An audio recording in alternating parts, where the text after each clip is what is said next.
Hey YouTube, it's James. So, if you are a human, you've probably argued with a creationist or an evolutionist. If you haven't, that's incredible. Really.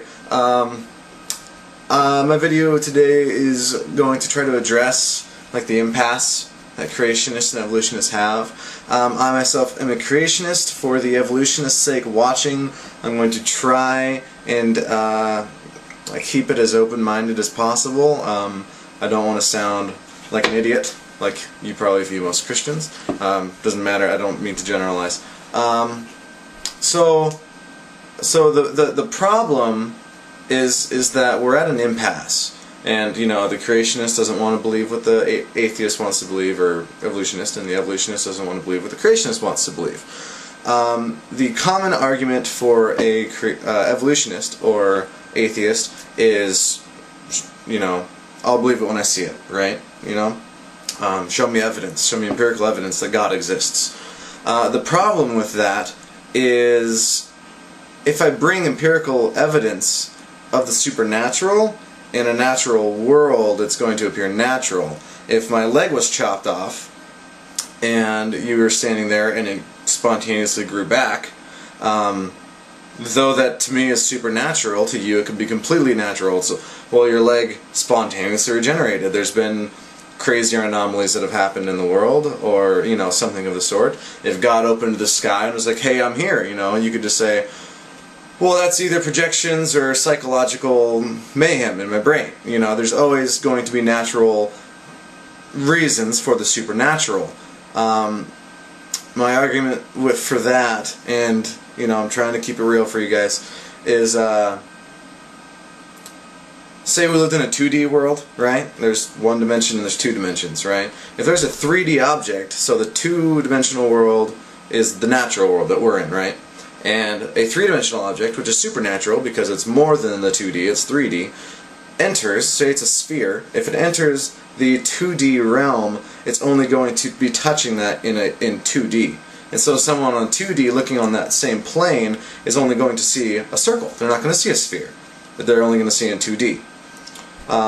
So that is the problem with atheists or evolutionists wanting empirical evidence. It's always going to appear to be natural in a natural world. So your argument of I'll see it when I believe it kind of isn't fair for the creationists, because we're not capable of showing the supernatural.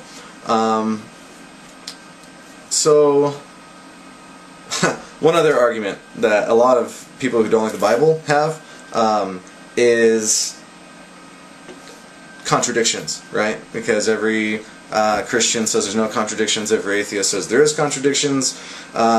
Say I'm an atheist and I come to you with a contradiction. I'm like, look, there's a contradiction. You say, well, you're just taking that out of context. That's the famous line, right? Out of context. Every atheist hates it.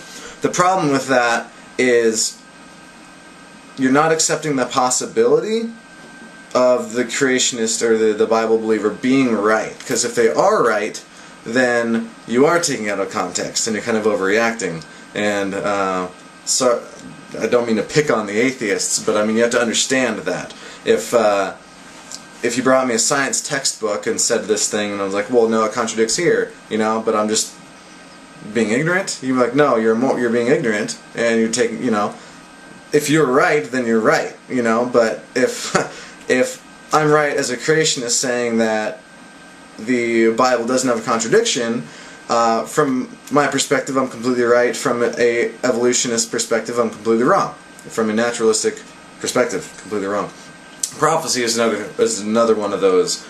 Supernatural that's perceived as natural.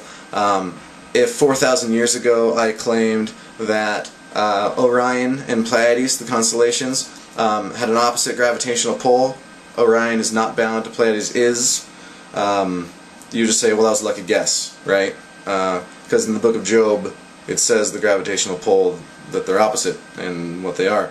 And to an evolutionist, that's completely natural, even though it's a prophecy which is considered supernatural by a creationist. You're understanding the impasse that the atheist doesn't accept the possibility of a creationist being right. So I'm going to be straight with you. from an evolutionary perspective, you are completely right. There's no evidence against evolution if you believe in evolution. If you believe in creation, there's no evidence against creation. We can go into a whole another 100 years of debating the evidences of creation and evolution, but again, we're at the impasse where you don't want to believe what I believe, and I don't want to believe what you want to believe.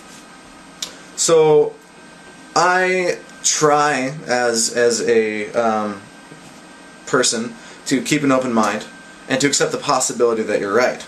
But believing in the Bible, I'm convinced by what I see as supernatural that the Bible is true and that creation is true.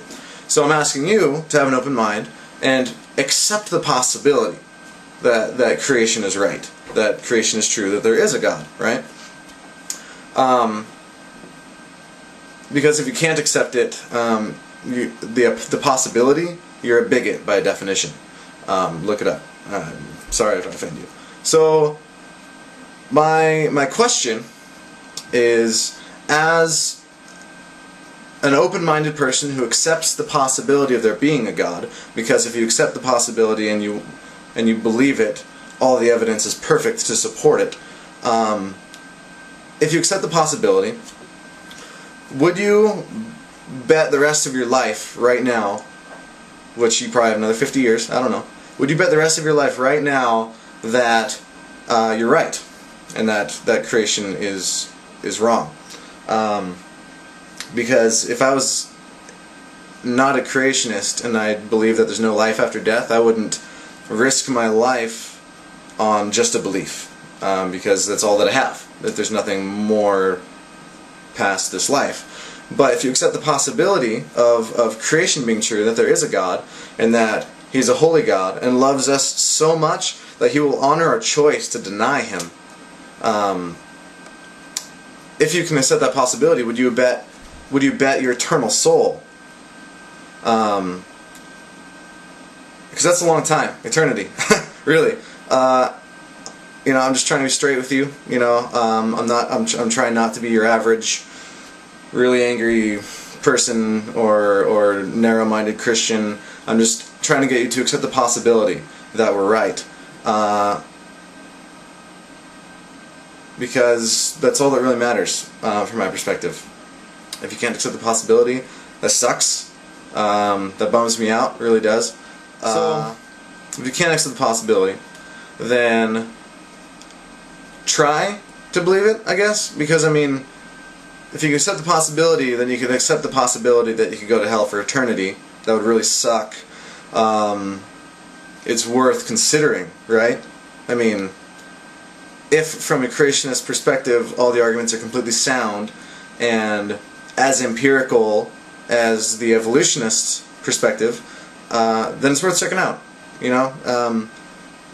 God loves us. We're all sinners. I'm a sinner. Even though I'm a Christian, I'm not perfect. I never claimed to be.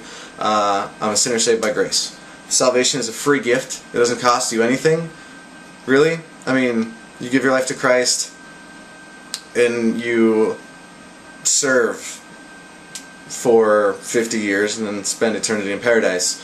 That's better to me than, if you reverse it and say, okay, I'm going to spend 1 billion years in paradise for 50 years of service.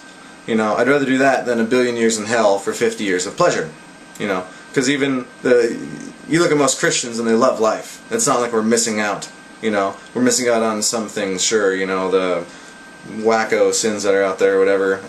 Not to offend anybody, but yeah, God loves you. He wants you saved. I want you saved. Yeah.